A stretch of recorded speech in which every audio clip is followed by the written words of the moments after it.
సరే, అందరికీ మరొకసారి శుభోదయం. ఈనాడు ఈ పుస్తకావిష్కరణ జరుగుతుంది అంటే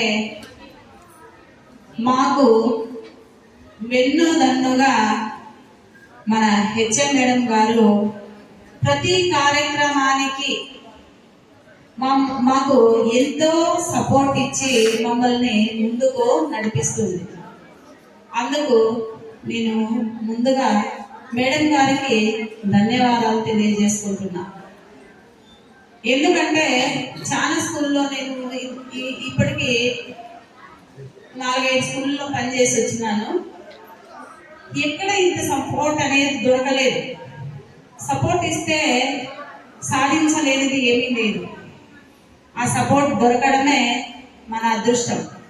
ఆ అదృష్టం మాకు కలిగింది కాబట్టి ధన్యవాదాలు మేడం.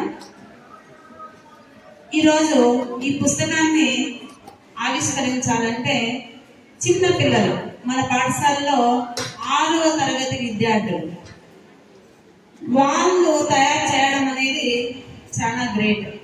ఎందుకంటే మామూలుగా 6th క్లాస్ కాదు 10th క్లాస్ పోయిన వాళ్ళు కూడా చదవడానికి రాయడానికి ఇబ్బంది పడుతూనే ఉంటారు పిల్లలు. కానీ మన పాఠశాలలో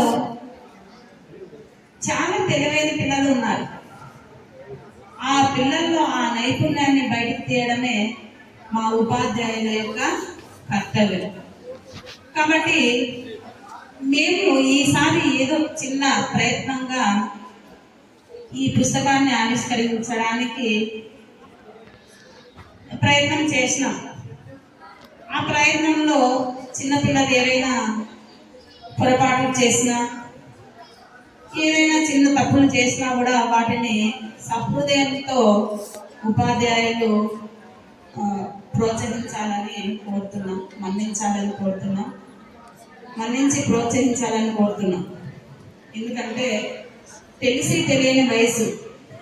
ఇంతకుముందు నేను చదువుకునేటప్పుడు కవులైనారు 7వ తరగతిలో 8వ తరగతిలో మేము పద్యం రాసినాం, కథ రాసినాం అని వాళ్ళ జీవిత చరిత్రను చదివినప్పుడు నేను అనుకునేదాన్ని 7-8 తరగతుల్లో వాళ్ళకి చదివితే అర్థమే కాదే, అలాంటప్పుడు వాళ్ళు ఎట్లా రాసింటారు అని. కానీ మన పిల్లల్ని చూసిన తర్వాత నాకు అవును, అలాంటి వాళ్ళు కావచ్చు, తప్పేం కాదు, చెప్పుకోవచ్చు అని అనిపించింది. కొంతమంది విద్యార్థులు బాగా దాంట్లో పాల్గొన్నారు.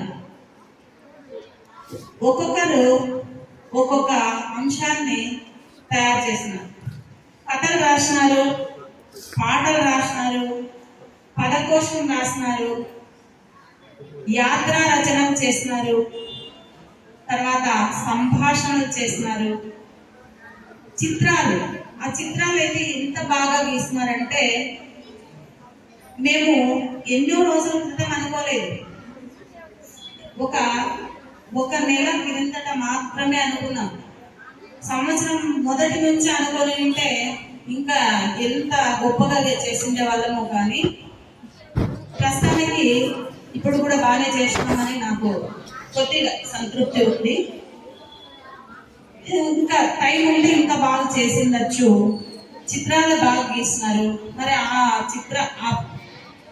ఆ పుటలు అంటే పేజీలు బాగా అందంగా కనబడడానికి అమ్మాయిలు డిజైన్ చేస్తున్నారనమాట. అవి చూస్తే తెలుస్తుంది. మేము తయారు చేసిన పుస్తకం గురించి నేను గొప్పగా చెప్పుకోవాలనేది లేదు. కానీ ఇక్కడ ప్రతి ఉపాధ్యాయుల యొక్క పాత్ర కూడా అందులో ఉంది. మేము తయారు చేయడం లేదు. ఎందుకంటే ఒక అంశాన్ని నేర్చుకున్నప్పుడు అది ఇంకో అంశానికి కూడా ఉపయోగపడుతుంది. ఇక్కడ నేను చేయడం లేదు, పిల్లలు చేస్తున్నారు. అంటే పిల్లలకి 1వ తరగతిలో అక్షరాలు నేర్పించిన ఉపాధ్యాయుల దగ్గర నుంచి ఇప్పటి వరకు కూడా ఎంతమంది ఉపాధ్యాయులు చదువు చెప్పారో అంతమంది కృషి అందులో ఉంది. ఈరోజు నేను ఒక్కదాన్నే గ్రేట్ అని చెప్పుకోవడం లేదు. అంతా ఆ పిల్లల ఆ అభివృద్ధికి వీరందరూ తోడ్పడ్డారు కాబట్టి వాళ్ళందరి గొప్పతనం ఇందులో ఉంది. ఇంకా పిల్లలు వాళ్ళే చెప్తారు వాళ్ళు ఏమి చేస్తున్నారు, వాళ్ళు ఏమేమి రాస్తున్నారు, ఏమేమి చేస్తున్నారో వాళ్ళే చెప్తారు. వాళ్ళ ద్వారానే విందాం.